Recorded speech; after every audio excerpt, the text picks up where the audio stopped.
नमस्कार, आप देख रहे हैं हिंदी खबर। मैं हूं आपके साथ ऋतु भंडारी। शुरुआत करेंगे जहां ईरान इजराइल युद्ध में आखिरकार अमेरिका की एंट्री हो गई है। अमेरिका ने ईरान के परमाणु ठिकानों पर बमबारी कर दी।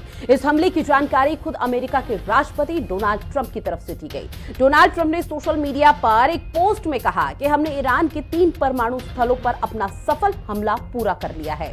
वहीं ईरान के परमाणु ठिकानों पर हमले के बाद ये जंग और भीषण हो सकती है। वहीं ईरान और इजराइल दोनों ही भारत के व्यापारिक साझेदार हैं और अभी दोनों देशों में युद्ध चल भी रहा है। जाहिर है कि इस युद्ध का असर भारत के कारोबार पर भी अब पड़ सकता है और इसी प्रभाव और नुकसान का आकलन करने के लिए सरकार जल्द मंथन करने वाली है। ईरान और इजराइल संघर्ष की वजह से पिछले दिनों क्रूड ऑयल के जो दाम है उसमें एक ही दिन में पिछले 3 साल की सबसे बड़ी तेजी देखने को मिली थी। दोनों देश एक दूसरे के ऊपर मिसाइल से हमला कर रहे हैं। ऐसे में दोनों देशों के बीच फिलहाल इस युद्ध के रुकने की कोई उम्मीद, कोई आसार नजर नहीं आ रहे।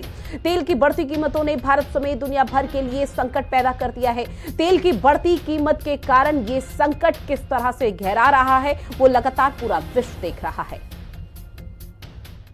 ईरान को पता चल गया है कि अब अमेरिका सीरियस है और एक बार अमेरिका ने अपना शिकार ढूंढ लिया, जैसे कि उसने इराक को ढूंढा था और उसके ऊपर अटैक को शुरू किया था।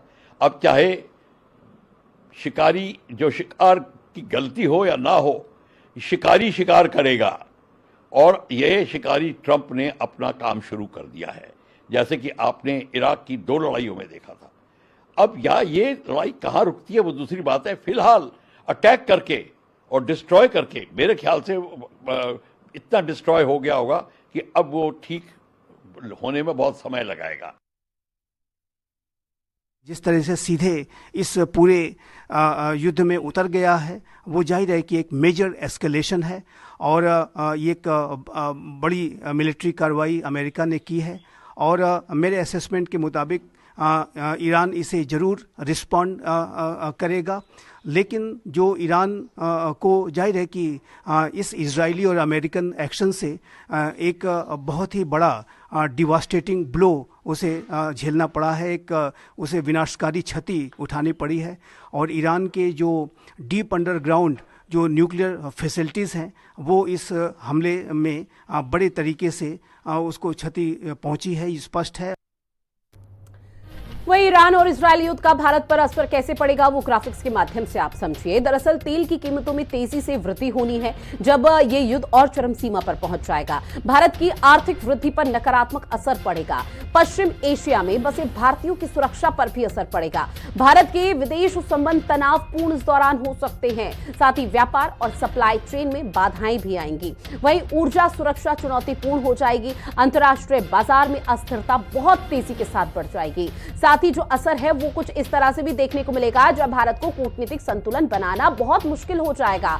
अब ऐसे में अमेरिका ने B-2 बॉम्बर का इस्तेमाल किया है। कब किया है इसका इस्तेमाल, जरा ये भी समझिए। जहां सर्बिया युद्ध 1999 में हुआ था, अफगानिस्तान अलकायदा के खिलाफ 2001 में हुआ था, इराक युद्ध सद्दाम के खिलाफ 2003, तो वहीं आपको बता दें लीबिया में गद्दाफी के खिलाफ ऑपरेशन 2011 में हुआ। लीबिया में ISIS पर हमले हुए 2017 में। ईरान के 3 न्यूक्लियर साइट पर जोरदार हमला 2025 में किया गया। जहां अमेरिका की एंट्री किस तरह से हुई है वो लगातार हम देख ही रहे हैं। अब ऐसे में अमेरिका का विध्वंसक प्रहार हुआ है। हमले की टाइमलाइन को भी आप समझिए। रात 2:13 का समय था जब काशान के पास विस्फोट हुआ। 2:38 का समय रात को जब फोर्डो न्यूक्लियर प्लांट पर धमाका हुआ। रात 2:41 का समय जब इस्फान में न्यूक्लियर साइट पर अटैक हुआ। रात 2:55 पर पूरे ईरान में GPS जाम हो गया और उसके बाद से लगातार तरह तरह की तस्वीरें सामने आ रही हैं। अब इस बीच जिन तस्वीरों के आधार पर समझा जा रहा है उसमें साफ कहा जा सकता है कि अमेरिका की एंट्री तो हो चुकी है, लेकिन आने वाले समय में किस तरह की सिचुएशन पैदा होगी वो देखना बेहद महत्वपूर्ण रहने वाला है। अब इस बीच आपको बता दें कि ईरान और इजराइल के बीच में जो युद्ध है वो लगातार चरम सीमा पर बढ़ता हुआ नजर